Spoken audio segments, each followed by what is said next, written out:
Yeah, that's me right there on BBC News wearing children's glasses, and this is the story of how I somehow managed to finesse myself into this position using, well, dick jokes. But to make sure you guys fully understand, I'm gonna start from the very beginning.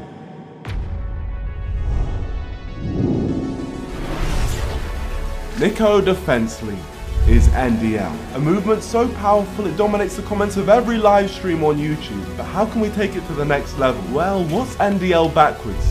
It's LDN, it's London. So NDL times the London Mayor campaign is written in the stars. See, this has been in the works for ages. Originally, the London Mayor election was set to take place in April 2020. In 2019, I first teased the fact that I was going to run for London Mayor in the background of a random YouTube video. In my merch in 2019, I put NDL 2020 as a nod to the election to come, and you guys have just been walking around promoting my campaign without even realizing. I also teased the slogan for the whole campaign when I pranked the Sidemen, and that slogan was "Coming in hot." That's our new slogan, because we very much are coming in hot. London isn't ready. My content was all leading up to the 2020 mayor election until March 13th, 2020, when the election was postponed until 2021 because of the pandemic. But 362 days later, on March 10th, 2021, we were back in business. See, to run for London Mayor, you need 2 signatures from every London borough. So I asked for help from the NDL on my Instagram, and luckily, you guys assisted me. I then had to hand in the signatures along with a £10,000 deposit to the City Hall, which I'll only get back if I get 5% of the votes. But with this done, I was officially running for London Mayor. All that was left to do was announce it to the public. I'm Nico Omilana, founding father and supreme leader of the Nico Defence League, and I'm running for Mayor of London. As you can see, I'm taking this extremely seriously. Everything up until this moment has been a warm-up, a light jog, a walk in the park, but now we're about to take over the nation's biggest city. There is no greater leader in this country than me, so please, my friends, vote Nico for Mayor of London on May 6th, or your breath stinks. All right, make sure you're registered to vote as well, please. You don't want to miss out on this one. Peace out, pussies. And after this, social media went wild. Everyone was talking about it, and the people were supporting me. It was being covered by YouTubers. Are you voting for Nico? Who isn't? The thing is, though, he actually has a good chance of getting elected. Come on! Nico for mayor? Nico has to be the mayor of London. That would be awesome. Nico is going to be the mayor of London. To full-blown organisations, everything was positive until the BBC News broadcast. Well, nominations have now closed, and we can tell you that there's a record number of candidates standing. No less than 20. It's quite a starting lineup. Nico Omilana. They said my name wrong. I can't believe it. It's Nico, not Nico. I don't know how many times I have to say this. I thought they were professional. Every single person on this list had their names pronounced right except for me, which makes me question, why am I different to anyone else? And then I figured it out. I'm the youngest person on this list, which means the BBC don't take young people serious, and to make matters worse, they only seem to be interviewing the big parties, which means they don't want to give the little guy a voice. So BBC, it seems like you've messed with the wrong young little guy, because I'm gonna make you pay.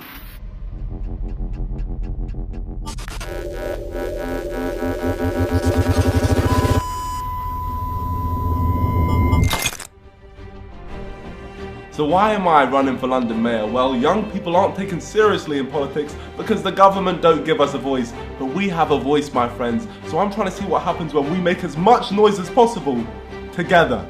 And we're starting with the BBC. On arrival, the police tried stopping us, but they were too weak as we had a message so strong which we needed to put out to Twitter. This tweet was going to apply pressure to the BBC. Hello, BBC. I'm Nico Omilana, and I'm stood here outside your offices, and I'm not leaving until I get an interview. See, I've actually taken all precautions necessary to come into any single one of your studios because I am outraged. Not only are you giving my competition airtime, but also you pronounce my name wrong, which is something I cannot forgive. It's time to give young people a voice, BBC. From one BBC to another, make the right choice and interview me. Nico Omilana, your future London Mayor. The tweet immediately took off. People were tweeting the BBC, trying to get their attention. It was great. But on ground levels, things weren't going so well. From one BBC to So I am my own BBC. I'm just trying to get an interview with the BBC. Well, if you want an interview, the only way you can get one of those is by the website. No members of the public or any visitors are allowed into the building at the moment because there's special provisions in place. This security guard was trying to tell me that what I wanted to do was impossible, so I decided to ignore her and prove her wrong. Surely someone from the BBC was going to see this inspirational sign and come out to speak to me. Just from one BBC to another, help a brother out, man. Excuse me, sir. Can you help out? BBC, excuse me. Are you part of the BBC? Excuse me, my friend. What? What are you doing? I'm trying to get an interview. You have to go through a proper procedure. This is a proper procedure. I'm outside BBC. They all thought that their BBC was bigger than mine, and therefore they just ignored me like I was invisible. It wasn't right. I think I'll be here every day. I think I'll be here for a long time. Oh my gosh, we're never gonna get this interview. My hands started shaking in pain. I couldn't carry the board any longer, and I needed to do something about it. Can you hold this board for me for just literally 5 minutes? Let's go, boys. There's more of us now, BBC. Let's go.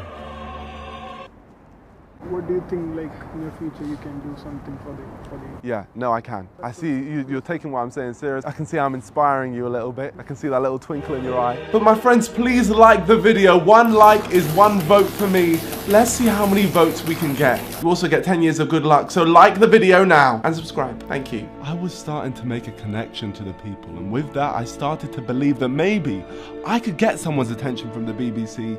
Maybe all of this wouldn't be for nothing. I'm trying to speak to the people at BBC to try and get an interview. Can you make that happen? No. Okay, all of this was for nothing. I literally stood outside a building all day for no reason. We have been here for hours, and quite frankly, I'm sick of it. No one seems to be coming out of the building now either, so I just feel like I'm wasting my time. It was time for me to leave and plan bigger. I'll be back, BBC. This isn't over. Despite not much happening for me outside the building, on social media, things were getting somewhere. The tweet got the BBC's attention, and members of the BBC actually started tweeting me, but nobody was offering me an interview at the BBC offices, so we needed to go bigger. Day 2, we're back outside the BBC because we need an interview. We've upgraded.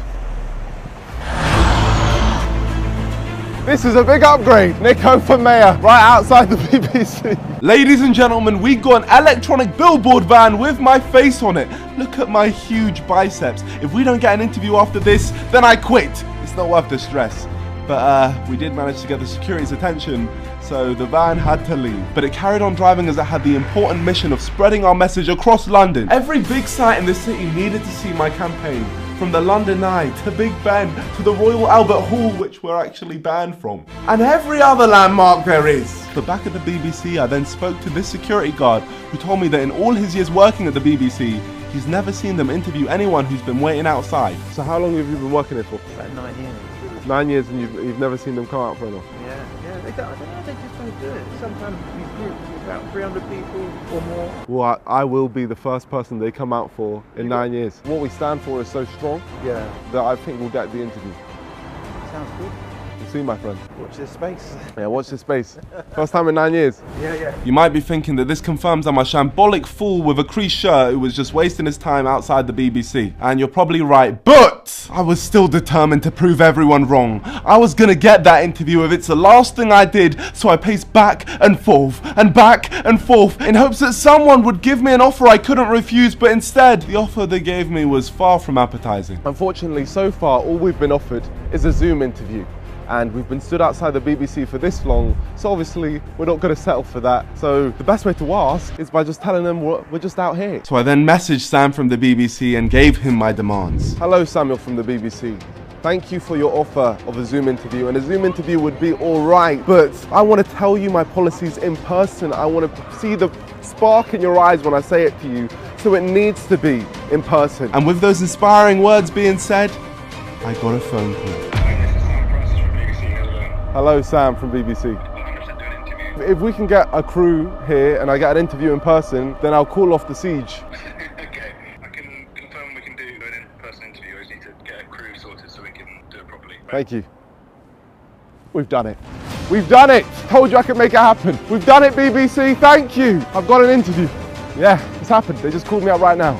Thank you, security, for doing such an amazing job and not arresting me. I am over the moon, ladies and gentlemen. We have actually managed to get our own interview, not some natural little Zoom interview, an in-person interview with the BBC, and I am over the moon. I'm loving life. I then finally left the BBC as I had an interview to prepare for. An unironed shirt, a suit jacket, Nike Tech fleece tracksuit bottoms, and most importantly, the children's glasses. All the ingredients for the most serious interview of the century for the most serious man. It's go time, ladies and gentlemen. Ready, yeah? I'm Nico Omilana, independent, supreme leader of the Nico Defence League, and your future London mayor. What's the biggest threat facing Londoners today? The biggest threat to London is our Prime Minister, Boris Johnson. If a man who can't even comb his hair properly is running our nation, then we truly have no hope. But a London under me will have equal opportunity. If a young BBC like myself can make it to the actual BBC, then that's what I want for all the young BBCs out there, to have their voices be heard. How should London be policed? Well, I actually plan to employ more policemen and put them straight into the Houses of Parliament, as that's where all the real criminals are. They need to be watched. What would TfL look like under you as mayor? Transport prices under me will be completely slashed. I mean, I took the train down here and I've gone bankrupt, it was that expensive. So those prices are going right down. And also stop blocking all the roads, you schmucks. How will you help London recover from the pandemic? I would do a lot. Can you give us in 25 seconds what your pitch is to be mayor of London? Should I be London mayor? What a stupid question. Of course I should. The system is broken for young people and I am the only man who can fix it. We aren't taken serious and it makes me sick. I have more knowledge, strength and integrity than any other candidate and more social media followers than all of them combined. The joke meant, the people who run this country are unserious, and that's coming from someone wearing children's glasses. But I am taking action now. I have a message to our Prime Minister on behalf of every young person in our nation. Boris Johnson, shush. That's all good, thank you, man. Thank you, BBC. Take care. Appreciate it. My friends, we got the interview. I'm over the moon. We just told the Prime Minister to shush. Oh man. I'll do anything for the nation. And that is how you finesse a national TV station into interviewing you. But with that being said, our first point on our manifesto is telling Boris Johnson to shush. If you want to vote for me and haven't registered to vote yet, the deadline is April 19th, so please register to vote now. Now! All the links are in the description.